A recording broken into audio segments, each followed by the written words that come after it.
Hey, everybody. I thought a content warning was appropriate here. We talk a little bit about a violent and traumatic event that took place.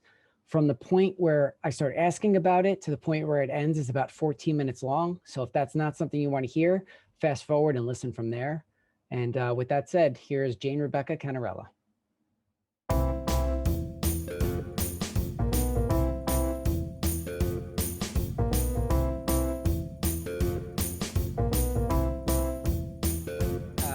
But yeah, so anyway, it's like I was reading that what you look like on Zoom is actually how the world sees you. And I was like, oh, that's fucking nice. I was gonna say that's a real dickish article, isn't it? Yeah, well, it's apparently it's scientific. Like the image you're seeing, like when you look in the mirror or when you see yourself in photos, I don't know how accurate the article was, but they're like apparently the Zoom screen is really accurate on how other people see you. So I'm like, oh my God. That sucks. Well, anyway, all right. So let's start. State your name, something about you, could be anything, however much, whatever you want to say. And then let's go with when was the last time you cut your fingernails? Those are three things we'll open with. Okay, my name, any random thing about me. So it could be like what you do for a living. It could be a hobby, anything, whatever. Someone said, I'm sitting down. And then when was the last time you cut your fingernails? We'll start with those three questions. Okay. My name is Jane-Rebecca Cannarella. My friends call me Janie. Random thing about myself is that my middle finger on this hand is smaller than the one on this hand. Oh, okay. I like that. Yeah, it's good, right? It's like a weird deformity. It's a thumbnail on my middle finger. It's horrifying. It's like really bad. Wait, can you show that closer? Yeah. Okay. That's my other middle finger. This is one middle finger and this is the other one. This one's like deformed on this hand. Wow. All right. I'm going to ask fun tip about me. And then the last time I cut my fingernails, maybe like less than a week ago. Okay. That's weird that I said that fingernail thing and then you had a finger. That's what prompted it. Before I was just going to be like, I'm wearing a sweater. And when you were like fingernails, I was like, oh, I've got some weird fucked up shit with my hands. So like, it's perfect. So was this something that growing up you were super like aware of, or it was just like, whatever? I mean, like I was super aware of it because I couldn't tell the difference between my right hand and my left hand growing up. So I would always touch my middle finger because of the callus, like the writing callus that you have. And I'd be like, okay, this is the right one. So I was always like hyper aware of that finger. And then I was like, oh, it's kind of fucked up that it doesn't look at all the same as any of the other digits. It's like it rebelled and like wanted to be a thumb. And it was like, you will not stop me from being a thumb warrior. I love that. I love that theory. That's like, yeah, it's that finger literally wanted to be a thumb, and that's the scientific explanation for it. Yeah. Do you wear a sleep mask at night? Like an eye one or like a sleep apnea mask? Like no, like an eye one, like over the eyes. I tried to. My sister got me one with like, it's like a little kitty cat shape. Yeah. So I tried to, but then I woke up one night with it on and like it's uncomfortable to begin with. And when I woke up, I was like, I'm blind. Like I started to like lose my shit. Out? Yeah. And I was like, I'm generally pretty anxious to begin with. So I'm gonna take away this additional anxiety of waking up in a terror not seeing. Sleep mask not for you. So then I'm assuming that a little bit of light won't wake you up automatically, like me. It does for me. Okay. So are you generally a good sleeper? Yeah, I can sleep for like 16 hours. If I am not awoken by an alarm clock, I'll sleep the whole day. I hate you so much. Yeah, sorry. I could like nap at any time I want to. Like sleep is always just it's just the coziest piece of furniture away from me at all times. That is so like far. That's like such a foreign idea to me. That's incredible. Yeah, do you have like a lot of insomnia? Do you suffer? God, yeah. I have not slept well. I mean, maybe since I was 6, I haven't like slept well. Yeah. That's like the last time I actually, once in a while, obviously I get sleep, but generally speaking, I do not fucking sleep well. That sucks. I have chronic nightmare issues. I wake up constantly. It's a fucking pain in the ass. How about give me a movie that terrified you as a kid, that like really traumatized you, if there is one. Oh yeah, there's gotta be. I don't know. I was like scared of everything as a kid. Me too. So like basically like anything really, really scared me. I like when I was little, my brother, I know that like, when I was about 5, my older brother was babysitting me and he put it on. Like he was watching like the 19, was it from the 80s? The 80s version of it with Tim Curry? I don't think it's the 80s. It's got It's it. in Hold 90s. on, I'll tell you right now, Tim Yeah. Curry. But that scared the shit. We're similar ages, right? So Yeah. yeah, I'm that 36. 1990. So yeah, that scared the shit out of me. Yeah, my brother put it on and I was like a little kid and then I was like, well, I guess washing my hands is going to be like out of like not a part of my life for a little bit. Like Sync Yep. scared the shit out of me where I was Yep. like any moment now this can really turn sour. So Yep. I mean it really scared me and Nightmare on Elm Street. Yep. Same It's here. like yeah, Yep. horrible. I Horrible. had a friend whose older brother was into horror movies, and I'm very picky with it, but I generally like I love horror movies, Same here. but a lot of horror a lot of horror like fans I speak to, they're like, yeah, I just think it's so cool. I'm like, that's not my experience. I was like pissing my pants over these movies. I never was like, yeah, this is awesome as like a movie. It would traumatize me. And I feel like I read something recently where it's like if you're in a crisis situation, your brain commits more to memory, which I guess explains why horror had such an impact on me, because those movies fucked me up, and they're such a part of my heart now that it's like I can't not love them. Yeah, But no, I mean, yeah, I love it, and I love Nightmare on Elm Street. Nightmare on Elm Street is like the best, but great. I was like, I need to start sleeping with the crucifix, Yep. mom and dad. Like, Yep. can't go to bed with that one. Fuck it. Pet Cemetery, Oh yeah, Zelda. cemetery. First of Okay. all, like looking at it now, I'm like, oh, that's super probably offensive to people who have issues like that. I forgot what her issue was. Let's look it up actually. She had spinal meningitis. So I'm like, Brutal. Poor it, Zelda. yeah, right. And but as a kid, I wasn't like, oh, she has a serious issue. I was like, that is fucking horrifying. And I bet it set people who have issues even similar like that back. Cause like you don't want kids to be scared of that.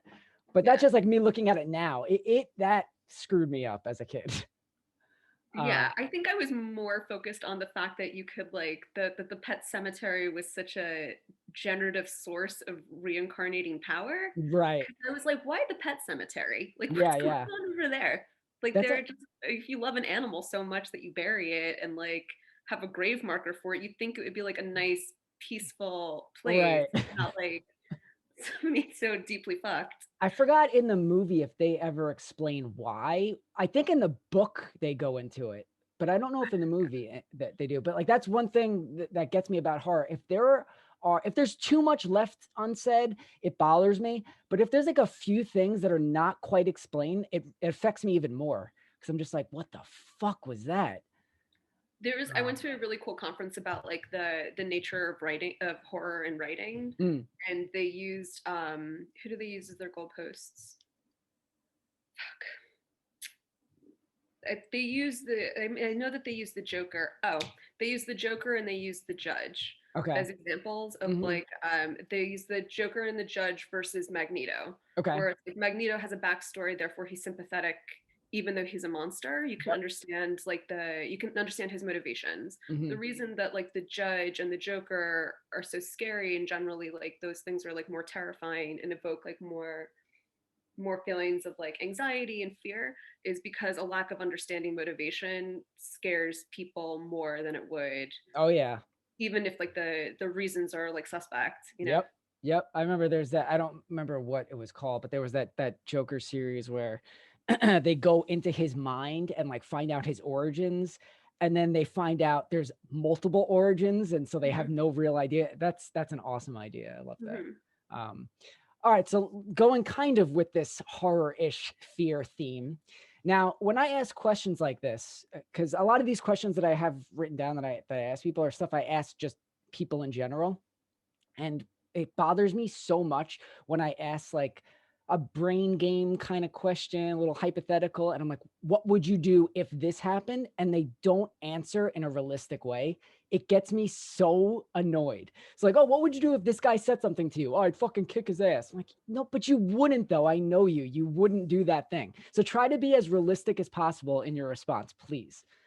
Okay. So if you saw someone, okay, being chased, like you look out your window and you saw someone being chased, and let's say, I don't know, the person had a weapon that was chasing them, whatever, and they were running to your door, and you weren't positive you could get the door open and shut before the person chasing them got there, would you try to open the door? Okay. So I'm staring in this scenario. I'm staring out the window. Yeah, you just hear like something, you look meditatively, outside. just like Yep. staring out the window as I Yes. often do. Right. And I am seeing someone being chased. Yes. With a weapon. Yep. And they're running to my door. Yep. We have no guarantee that I can get them in and out. Yep. Okay. And you also don't know the person being chased. It could be a setup. You have that's all the information you have.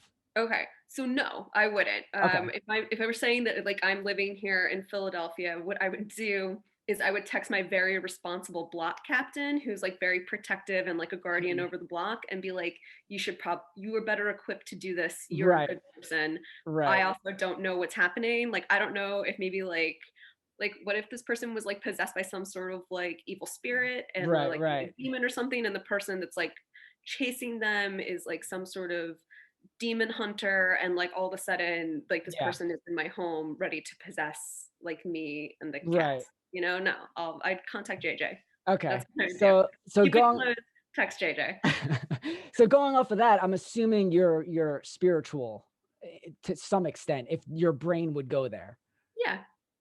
Okay. So are you religious or no? No, not at all. No, I went to Catholic school from like K until 12, which is like a very highly motivating factor to never be religious or follow any sort of like organized religion. Fair, but you do feel in your heart that there's something supernatural happening in the world, or at least there's a very high potential. I'm just basing this off your answer. Like there's a high potential of it. I gotcha. I think that I am a person who has like a limited understanding of the functioning of the world and world in general. So it would be not in my personality to assume that there isn't something of that nature that is inexplicable to like me. Okay, gotcha.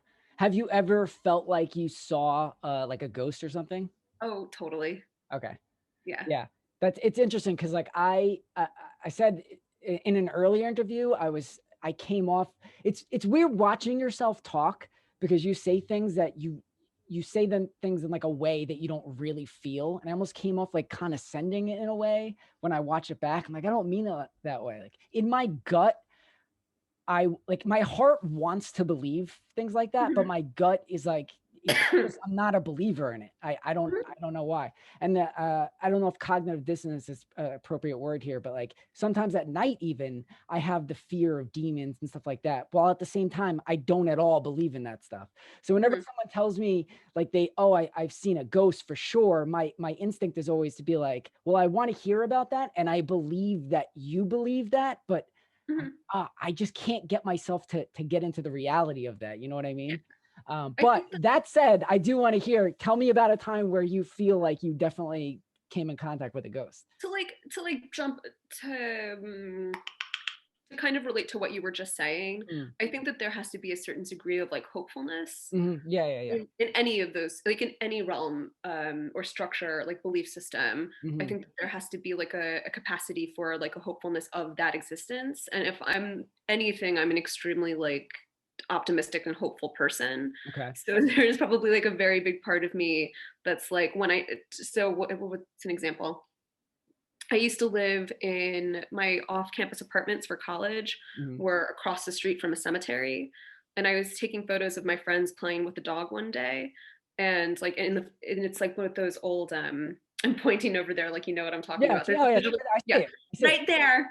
There's a digital camera on my kitchen table right now, so that's what I was pointing to. It was in the days of like digital cameras, and then I like got a photo, and it looked like clear as day. There was like an image of a child in it, and I showed all my friends because I was like, I don't want to be a psycho. Like, does this look like a kid? And they're like, yeah. And then I was like, oh, it's very ghostly. So like, was it probably like some sort of trick of the light and like the shadow of my friends playing?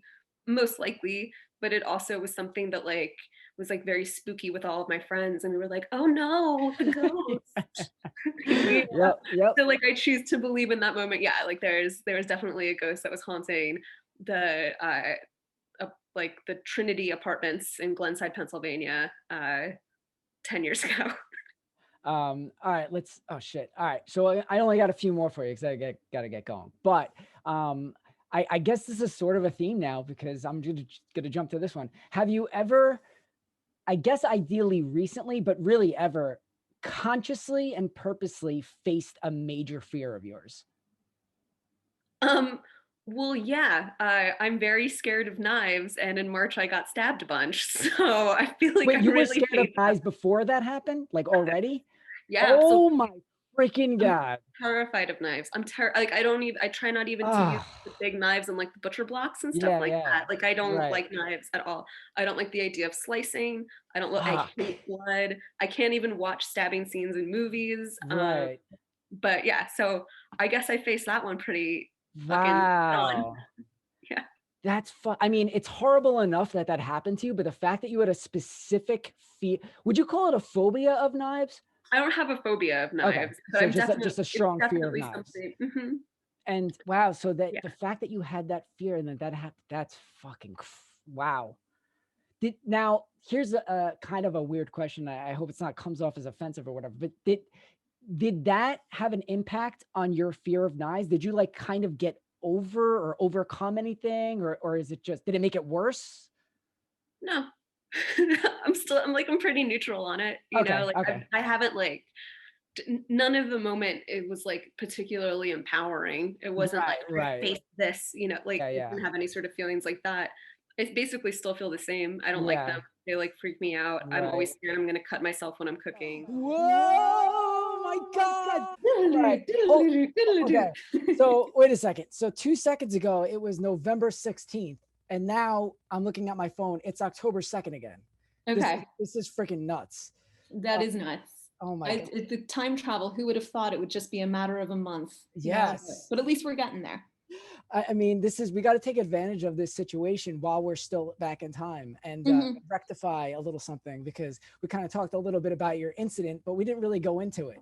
So while we're back in time, let's quickly go over this. I don't know when we're going to be thrown back to the future. So, so tell me a little bit about that night.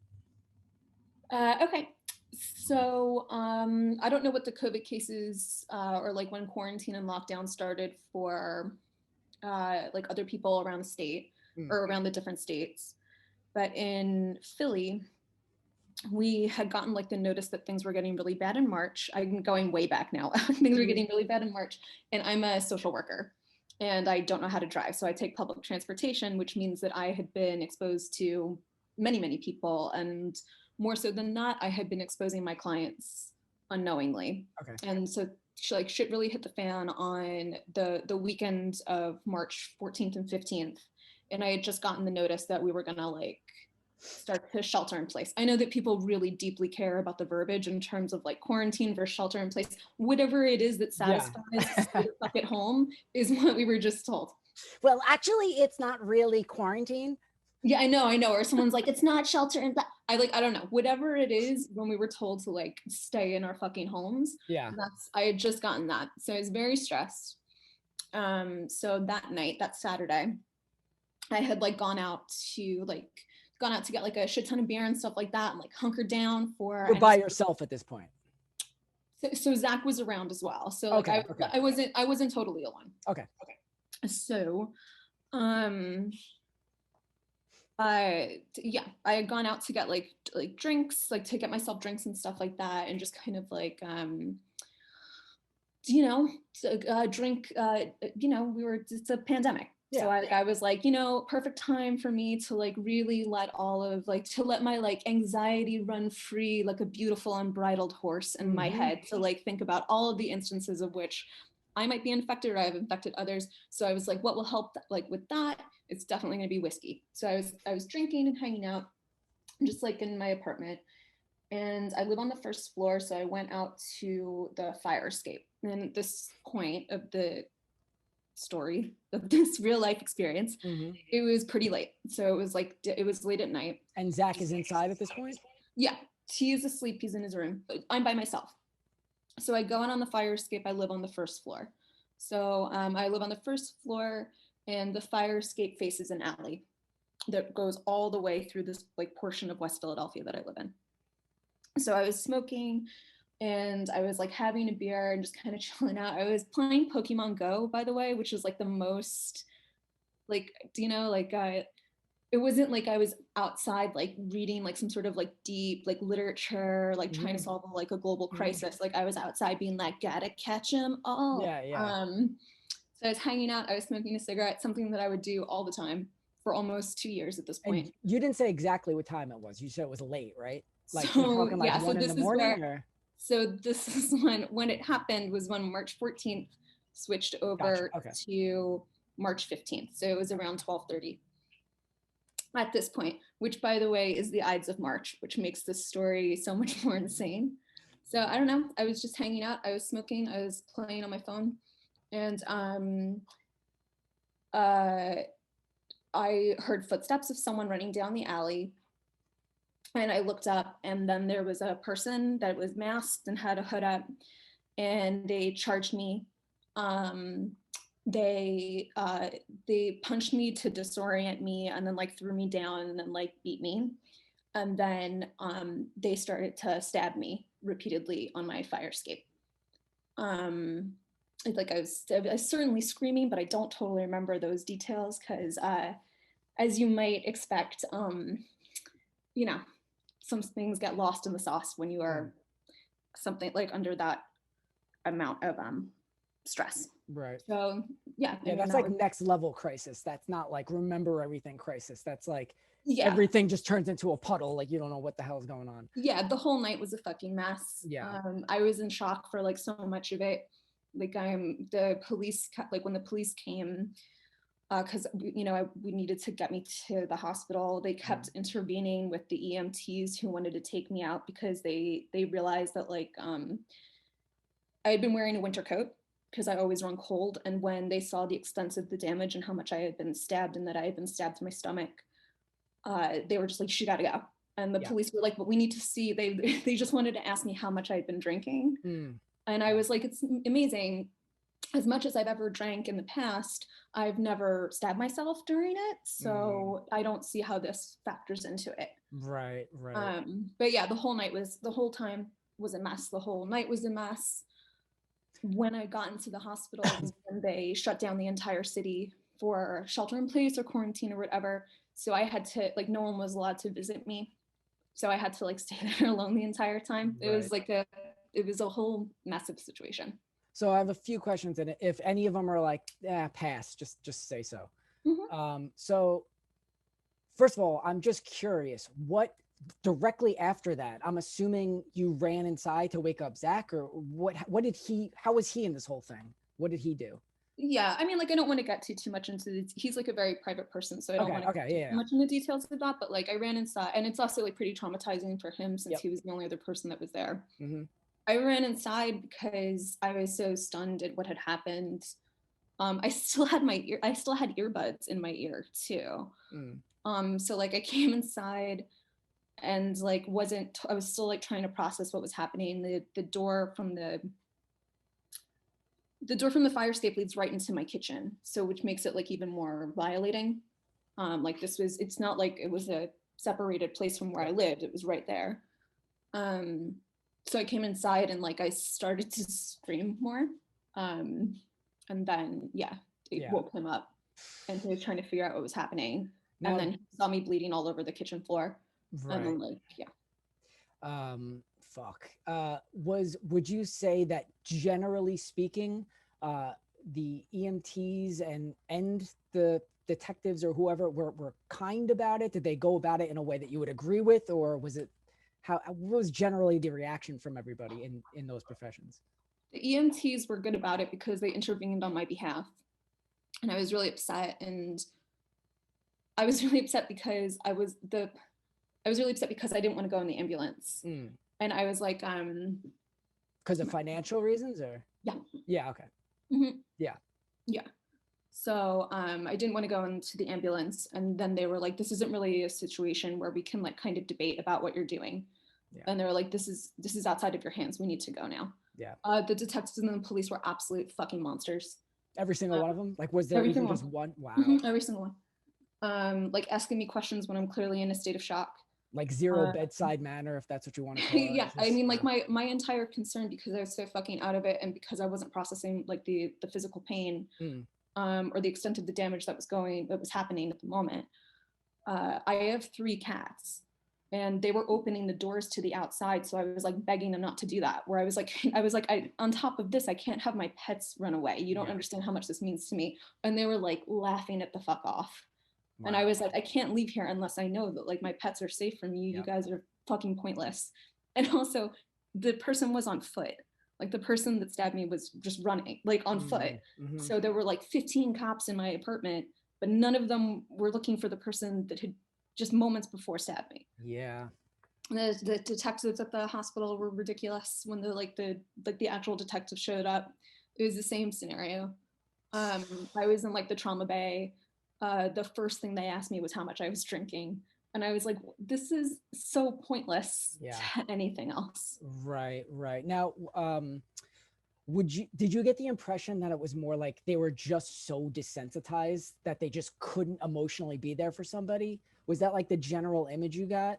Or do you think it just happened to be the kind of people that were attracted to these positions were just assholes? I mean, I feel like the latter. Okay. You know? Fair enough. Yep. They didn't, like, I have a pretty negative opinion about law enforcement to begin with. Yeah. And like by pretty negative, I mean extremely negative. And this did not help. I mean, like in a personal situation such as this, the questions that they were trying to push on me and ways that they were structuring it to make it sound like I was being fed an answer was ridiculous. Okay. Like the way that they were trying to formulate questions to make it sound like it was like that I would have to give an affirmative statement to them was bonkers. And even in a state of like sedation that I was in, I was still like, I just at the end I was like, I can't cooperate with you. Right. Is there any way, like, okay, if you could give someone advice who is in a similar situation dealing with police officers and detectives, is there anything you could have done differently to make it go better, or is it what it is and there's nothing you can really say that's going to change anything?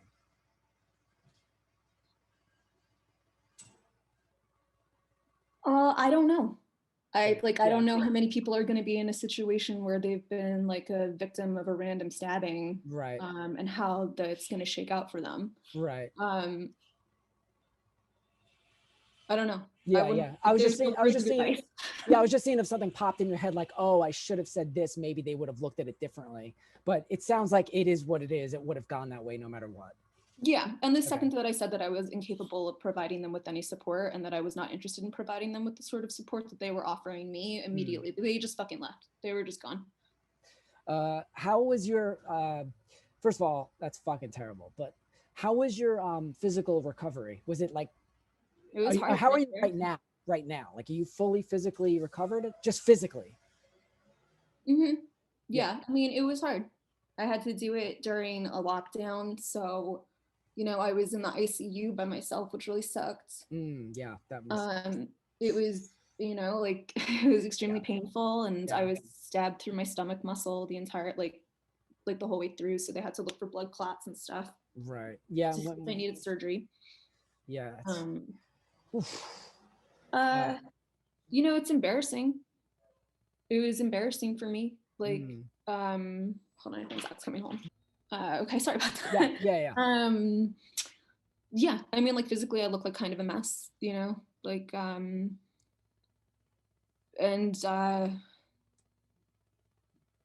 There's just like a lot of physical pain. There's still physical pain. Not really. I mean, okay. There's kind of like fake, like shadowy pain. Like, you know, like sometimes I'll press on the scars and they still hurt, but you know, like then I'll also be like, well, if I press on any part of my body, would it hurt the same way? And I'm just like focusing on these scars. Right. And sometimes there's like scar tissue on the inside that it's just going to be uncomfortable based on my own injuries. I found that. Right. And as far as your emotional recovery, like where are you at right now? I mean,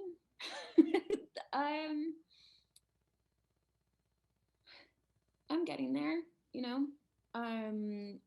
Like I have trauma therapy and I'm like, I feel like I'm in a pretty emotionally balanced place in terms of how anyone could be after experiencing this. There are times when I find it really funny, and there are times when like I don't even feel like it's happened to me as a person. It feels very alien. And then there's like a lot of other like PTSD symptoms. Like right now, like I'm sure you can hear that like I've got the shakes talking about it. Yeah. But like that'll come and go. And would you say this trauma therapy is like essential? Did you find it essential in getting past things, or? I think that I tried for a long time, for kind of quite some time, to not engage in it because I wasn't really interested in the aspects of it, or thought that it would be beneficial because I didn't really want to necessarily like relive anything like that. But the further on that I was going, and like the further on that I was exhibiting symptoms of like hypervigilance and like racing thoughts and like just like all kinds of like PTSD symptoms that just like were not going away. Yeah. And how unresolved I feel about it, and like how it's like it's very different. Like when it happens for you, you're still in it, and like other people are very supportive and very loving and very caring, but like it's over for them. Yep. You know, like I'm still there. Yeah. Yep, that makes perfect sense. It's just something that's living inside you. But I got to say, based on just talking to you, I mean, it sounds like you're talking about this and you are willing to. So that says a lot about your strength of character. That's incredible. Because I know certain people who have gone through not exactly the same thing, but similar events, and they still can't go there, you know? So it says a lot about you personally that you're at this point willing to talk about it. That's incredible. Of course. It's really amazing. Oh, thanks. It's and I'm so glad that you're here to tell me about it. Yeah, same. What a freaking nightmare. And it's crazy that it just happened to happen like at a time where you couldn't physically get that support when you're in the hospital bed. It's so essential. So again, you have all this stuff riding against you. You had the pandemic, you had the isolation, and yet you're still like not that long. Didn't happen that long ago, and you're kind of ready to talk about it. I really respect that. That's incredible. Oh, thanks. Yeah. You know, you just have to get through it. There's really, you know. Right. Well, look, I don't want to push too hard on this and just let's pound away at this. So you're credible for getting through it to the point you are now. I can't wait to see how you recover from here, and maybe some things you can even teach others one day. Who knows? So we're about a month back in time at this point. Is there anything you want to tell yourself a month ago? A month ago? Yeah. God, I don't know. Time is a flat circle. What would I want to tell myself a month ago? Nothing. I got something to say. And it's to both of us. Listen, Biden's going to win, but it's going to get real messy. So just prepare yourselves for that. God, again, because that's what I was just thinking, where I was like, what was different between now and a month ago? And I completely forgot that like we had an entire election. It's just because there's just so much crap happening every single day that I'm just like, I've completely forgotten. The time is totally meaningless to me. It's totally meaningless. All right, listen, Michael, Jane, things get real weird. Like, you're going to stay up a lot of nights, like wondering who won. Biden's going to take it. So just relax. And we'll take it from there. Okay, also, I'll put some money down in Vegas for the Vegas odds aspect of this, which would be very Back to the Future 2 of me. Yep. Yeah. I just hope we can hear. I don't know how this is all going to work. If we can hear ourselves, we'll find out. Okay. Just two more quick things. One, thank you for having this sloppy kind of awkward conversation with me. It's a little strange, and I really appreciate you doing this. Yeah, you're very sensitive. It's not like you were being offensive about it. If you Yeah, were I wasn't like, really... what did you do to spur on this? You're like, you know what? That's what I opened with, imagine. Yeah, it's like a little different, you know? And since we're like a month later, I just want to thank you for all the times you saved my life since last October, and how we're like best friends now. There's a lot of shit that's happened, and I just want to thank you for it all. Absolutely. You know, you gave me this hat after you saved my life. Say the hat. Yeah, the hat. All right, well, look, I think we're gonna be, yeah, I feel it. Do you feel it? We're going to be sucked back to our own time now. Yeah. Are we going to do like the doodly doo? Yeah. Oh my God. This is crazy. All right. Well, I'll see you in the future. See you in the future. Fear is fucking fascinating. That's one of the most fascinating things I find, like talking to people about their fears. I just love that stuff. Like, why are we scared of certain things and other people aren't? Do you have any phobias, like flat out phobias? I wouldn't say it's like a phobia, but are you familiar with the book Tuck Everlasting? Yes. That's an old one. That's like an oldie, right? I remember that from high school, I feel like. Yeah, it's like one of my favorite books of all time. Yeah. It's like, yeah, it's really high up there for me. But like the concept of living eternally, of just like eternal beingness, is something that freaks me out so much. Oh, we couldn't be more different on that. Yeah, whenever anyone's like, I would love to be a vampire, they live forever, I was like, fucking pass. Hell no. Yeah. I don't want to live forever. No. I wonder if that I might be looking too much into this, but I wonder if that difference between us has to do with what we were talking about earlier. Like, you have more kind of hope that maybe something happens after, whereas I don't. So for me, it's like, that's bad. I don't want to fucking go there. And you're like, I don't know, we'll see. It might be something. I probably would somehow become that supervillain who's like, I'm trying to last forever and teach everyone how to live forever. You don't understand. And then the superhero's like, yeah. No interest in that at all. None. No. Pass. Okay. All right. So two last questions. What's your favorite movie? No. What's your favorite movie that John Cusack has been in? That John Cusack has been in? Yeah. Say anything. Okay. And give us a small piece of life advice. Something small, like the example I give is like, get a good pair of toenail clippers. Something that'll make your life a little bit better in a small way. Invest in a good coffee pot. Okay, that's good. All right, so do you want people to follow you? Do people give other answers to the John Cusack question? Sorry, really it's quickly. the first time I've asked that one. Oh, okay. I was like, is there, I mean, I guess High Fidelity maybe, but like. I mean, I would go with the Jack Bull, which is like a Western that not a lot of people know about. I think it was a made for TV Western, actually. That's amazing. But I'm trying to think of his like really impassioned starring roles. And I was like, Say Anything or Better Off Dead, right? Like, yeah. I got to pick a different actor or actress for that question, but it just seemed like. Say Anything was one of my favorite movies growing up, so it couldn't have been more perfect for you to ask. Because I was like, I actually do have an answer for that. That's interesting. I haven't seen that movie since I was a kid, and I have no strong emotional connection to it. I should watch it again and see if I like it. I mean, it doesn't really hold up. No, it doesn't.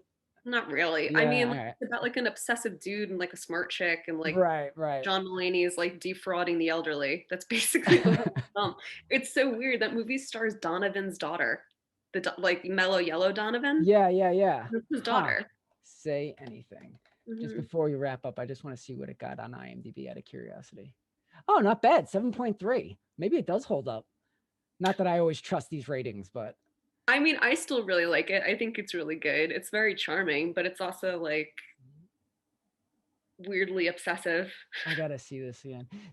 All right. Oh shit. This is probably the longest one yet. The problem with these is like, I set all these rules for myself, but me as a person, I'm such a long form conversational kind of person. So making this like 15 minutes or less, which we're over at this point, is so difficult for me because I love long ass, like 4-hour long conversations, but not that I'm trying to get a a bunch of views on this, but no one's gonna listen to that shit. Like if I was like fucking, I don't know, Joe Rogan or something, like he could like do 4-hour long conversations that everyone watches, but I can't do that. So I want to keep these short, but it's difficult because I just love bullshitting. I just love it. Yeah, so do I, which is probably why it's gone over so much. Yes. But I mean, who knows? Maybe I'll do a follow-up with everyone because there's so many more things I want to delve in. There's so many questions I ask people, and since I'm in the moment when it's happening, they'll say something interesting, and I'm like, oh, I should ask them about that, and then I forget to. I'm like, fuck, like that could have been a whole conversation just about that little thing they said about themselves. Anyway, fuck it. Do you want people to follow you online or anything? If so, give us your handles. Yeah, I mean, I guess. Do people say handles? I don't know. I call them handles, but I don't know if that's super old. I mean, I'm at another intro on Twitter and Instagram. Okay. All right. Awesome. Well, look, thanks a lot for doing this. Yeah, of course. Fun. Easy. All right. I'll talk to you later.